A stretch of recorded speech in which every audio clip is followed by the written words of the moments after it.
What's going on, everyone? Today we are going to sharpen something other than a knife.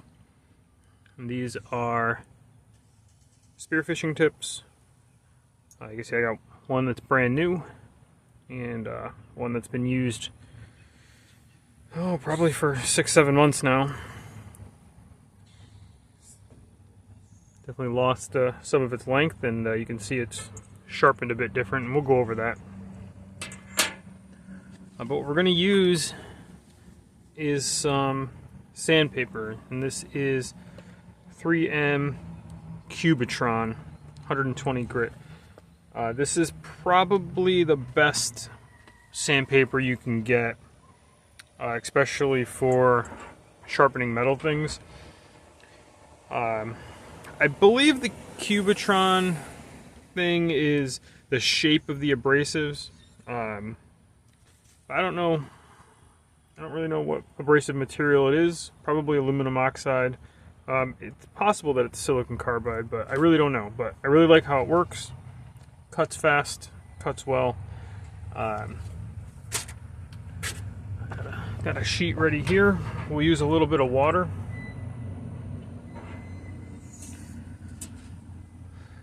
So these are 17.4 hardened stainless steel.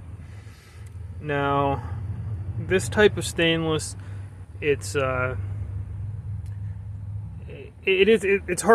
but it's only hardened, like max 43 RC. Like it's really still pretty soft. You can see when they're new, they still have the discoloration from the heat treat.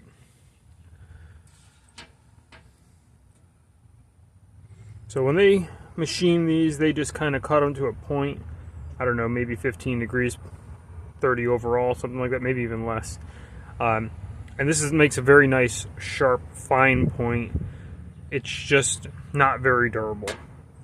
Now, none of these are going to be super durable as far as when you shoot something you're not supposed to, no matter how you sharpen them. But going with a multi-sided cut like this, as I sharpen them to 4, it's easier to sharpen, but it is quite a bit more durable.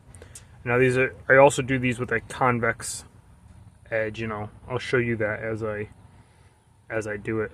Hopefully this will show up. But if you want to keep them round and pointy, you can chuck this up in a drill and sharpen it that way. But for me, I go with this.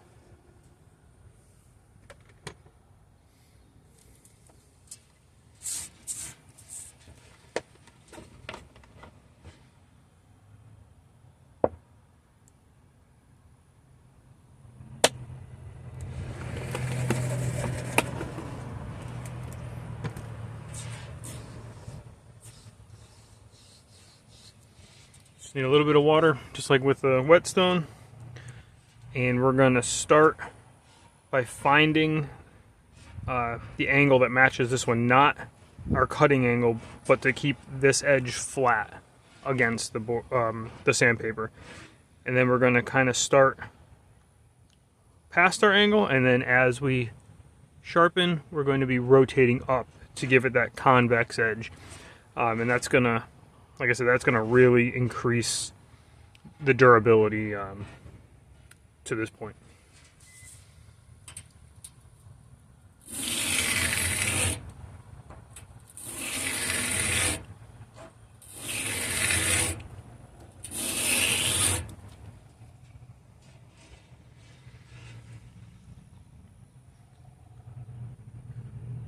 So you can see, well, hopefully, I don't know if you can see, that hit all the edge. Does have that convex shape to it, and we're just going to go around all 4, keeping it even, because you want to make sure it comes to a very sharp tip. So you don't want to do a lot on one side and not so much on the other 3, and you can kind of balance it out. If you see your tip kind of growing in one direction, you need to do more on those sides.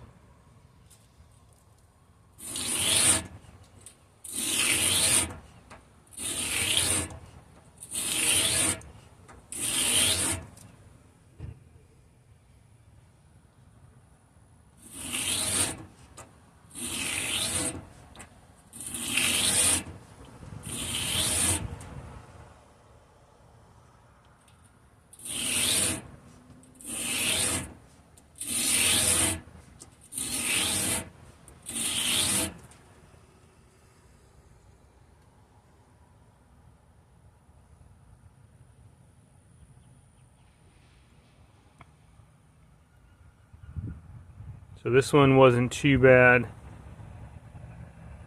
That's pretty much done at this point. I got one spot on this one. You can see where it didn't quite touch. But overall, I mean, we're not looking for perfection on this. We're looking for just a sharp, refreshed point. Obviously, you can take this up finer. 120 works fine. I just want to get it done quick and get it back into action. So that's basically it. Sandpaper is a really good option. It cuts very aggressively compared to stones until it wears out. But for thinning a knife, something like that, I do tend to start with sandpaper, much coarser than this, and then work into stones. That's about it. Pretty simple little video here. Appreciate you watching. Hit that like and subscribe button, and I'll catch you on the next one.